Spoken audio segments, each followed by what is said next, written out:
He secretly installed cameras in every tenant's home, watching one female tenant take out superglue and seal her unconscious boyfriend's lips shut. Then she drew a milky white unknown liquid into a syringe and injected it entirely into her boyfriend's body. But the punishment for her boyfriend wasn't over yet. She then took out a needle and thread and sewed his mouth tightly shut. Yet everything she did was seen by the landlord through the pinhole camera. But what came next was even more terrifying. The woman put on a raincoat, took a machete, and brutally killed her boyfriend. In the end, she cooked his body into a series of dishes. Not long after, the woman actually knocked on the landlord's door. Thinking his spying had been exposed, the landlord suppressed his fear and opened the door. It turned out she had only come to invite him to dinner. All the tenants had gathered at her home, and everyone praised the woman's cooking skills, except the landlord, who quietly ate only rice, not touching a single bite of meat, because only he knew where the meat on the table really came from. The landlord's greatest pleasure was sitting in front of the monitors,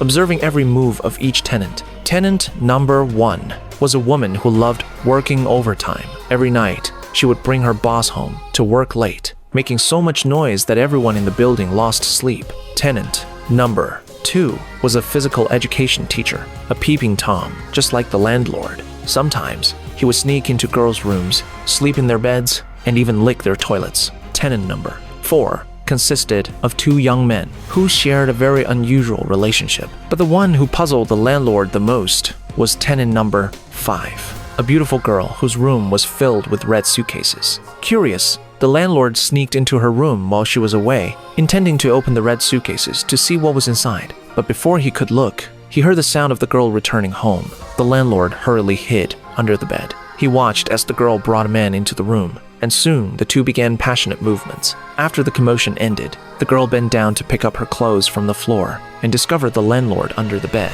Yet she showed no reaction. She simply put on her clothes and walked out.